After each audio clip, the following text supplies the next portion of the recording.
কে দিল পিরিতের বেড়া লিচুর বাগানে, কে দিল পিরিতের বেড়া। ইরি মাইরি, বড় বউয়ের এখানে থাকতে থাকতে তো আমি ভুলে গিয়েছি আমার আরো একটা বউ আছে।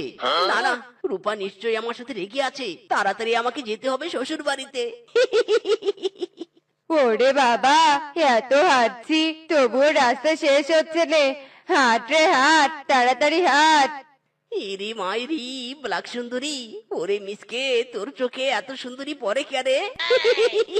সুন্দরী, আই এম কামিং। এ কি ছেলে, এভাবে আমার পথ আটকে দাঁড়ালি কেন? সর বলছি, সর। ইরি মাইরি, ব্ল্যাক সুন্দরী, সাথে কি আর পথ আটকেছি? তোমাকে আমার ভালো লেগেছে বলেই তো প্রপোজ করতে এসেছি। কি প্রপোজ? ওরে, আমার স্বামী আছে রে, স্বামী আছে। ইরি মাইরি, ব্ল্যাক সুন্দরী, নো প্রবলেম, তোমার স্বামী থাক আর বাচ্চা থাক, আমার কোনো আপত্তি নেই, তুমি শুধু রাজি হলেই হলো। হ্যান্ডসাম, আমি তো এভাবে তোমাকে অ্যাকসেপ্ট করবো নে। আমার জন্য গিফট নে, আমার বাড়িতে এসো, তারপর অ্যাকসেপ্ট করবো। ইরি মাইরি, সুন্দরী, ঠিক আছে ঠিক আছে, আজই গিফট নিয়ে যাব তোমার বাড়িতে।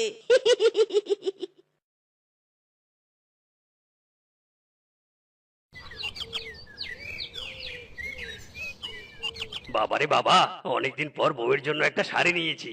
আজ আমি এই শাড়ি নিজে পরে বউকে পুরো তাক লাগিয়ে দিব।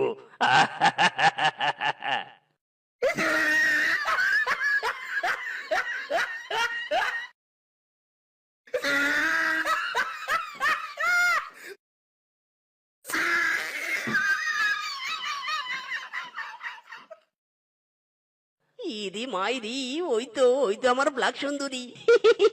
যাই যাই, সুন্দরীর চোখ ধরে গিফট দিয়ে সারপ্রাইজ দেই। ব্ল্যাক সুন্দরী, ব্ল্যাক সুন্দরী, ব্ল্যাক সুন্দরী, দেখো তোমার জন্য আমি কি নিয়ে এসেছি। হাই হাই, সর্বনাশ হো গেয়া রে, সর্বনাশ হো গেয়া। ইরি মাইরি, ব্ল্যাক সুন্দরী, তুমি ওখানে? তাহলে এটা কে? হারামজাদা, আমি ওর স্বামী রে, স্বামী। বেটা, আমাদের বাড়িতেই উকি ঝুঁকি, তোরে তো আজ আমি খাইছি রে। ইরি মাইরি, ব্ল্যাক দাদা, আমার কোনো দোষ নেই, তোমার বই গিফট নিয়ে আমাকে বাড়িতে ডেকেছিল। কি বউ, স্বামী থাকতে পরপুরুষের সাথে ইটিস পিটিস, তবে রে।